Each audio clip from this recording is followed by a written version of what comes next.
अब जब हमने नाड़ी देखी उनकी, ये उनका बिल्कुल 1 महीना कंप्लीट होकर सेकंड मंथ चल रहा है। पित्त प्रकृति श्वेतवर्णी, नाड़ी देख रहे टिपिकल पित्त तीक्ष्ण, जो प्रेगनेंसी के पहले 3 महीने में बहुत ज्यादा हानिकारक मानी जाती है। एज ए वैद्य मैं आपको बताना चाहूंगा।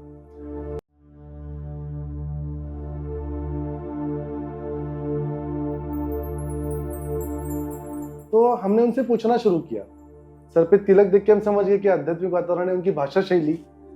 अभी जैसे मेरी भाषा शैली वो क्यों आ रही है पता है? मैं उस कहानी में घुस चुका हूँ। ओके, ऐसी भाषा शैली थी बिल्कुल, चैंटिंग वगैरह। तब हमें उस समय पे क्या करना पड़ा, सबसे पहले दीदी को मुझे रिक्वेस्ट करनी पड़ी, दीदी अभी हमें क्या करना है कि आपने जो एनर्जी लेनी थी, चार्जिंग को लगाया, मोबाइल चार्ज हो चुका है, थोड़ा रुकिए, इसकी चार्जिंग थोड़ी उतरने दीजिए, ठंडा होने दीजिए, फिर चार्जिंग को लगा देंगे।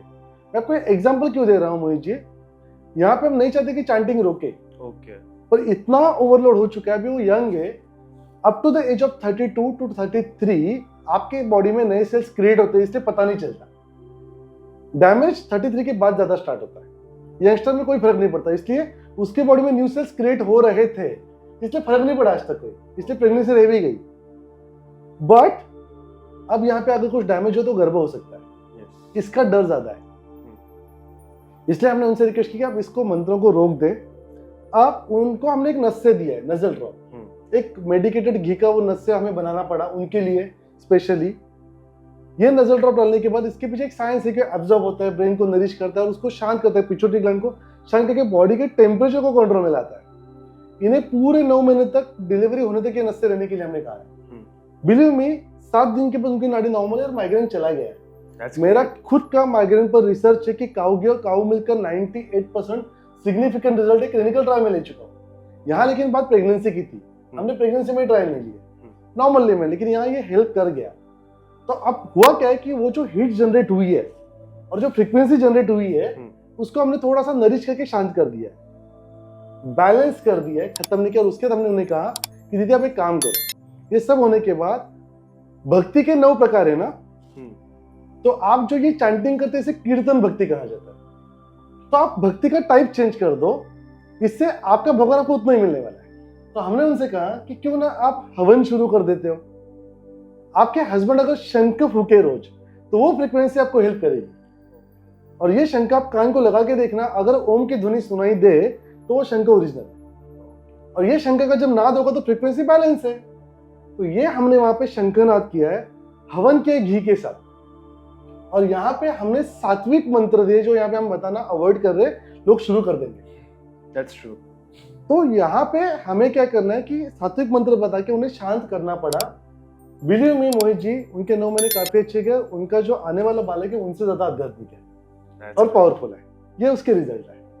सो सर बेसिकली मेरा अगला क्वेश्चन ये होगा कि मतलब चैंटिंग करना चाहिए, तो अपने जो बताया अल्फा गैमा डेल्टा जो सेल्स होते हैं, तो वो हर चैंटिंग को सपोर्ट करते हैं या फिर हम किसी के लिए स्पेसिफिक चैंटिंग होती है, मतलब ये डाउट है मेरा। ओके, तो इसमें देखिए कैसे ना, चैंटिंग करना बुरा नहीं है, ओके, बट हमारे लिए कौन सा मंत्र बना है ये इंपॉर्टेंट है। शास्त्रों में अगर आप स्टडी करोगे तो ओम कब लगाना है, नमः कब लगाना है, शिवाय कब लगाना है, फट कब लगाना है, स्वाहा कब लगाना है, मूल मंत्र बीच में कहाँ डालने हैं, अम हम रम लम रुम, इसके मीनिंग है, इसके फ्रीक्वेंसी है। और चैंटिंग करने के भी तरीके की मुंह के मुंह में, जोरों से, मन के मन में, शब्दोच्चारण में अगर गलती होती है तो उसकी फ्रीक्वेंसी भी चेंज होने वाली है। और उसका अफेक्शन अच्छा या बुरा आपको होने ही वाला है, आपको नहीं, आपके वातावरण, सामने वाले व्यक्ति को भी होने वाला है। तो इसलिए इसे चूज करते समय हमने आपको क्यूरियोसिटी, तो यूट्यूब पे मेरा एक वीडियो प्रेजेंट है, हर महीने में कौन सी चैंटिंग करना है इसके बेसिक दी गए। फिर भी मेरा सजेशन है एक्सपर्ट से जाके पूछो, विंडो शॉपिंग मत करो, right? True sir. So basically इसे सुन के नहीं, किसी से एडवाइस लेनी चाहिए बेसिकली, बिल्कुल लेनी चाहिए।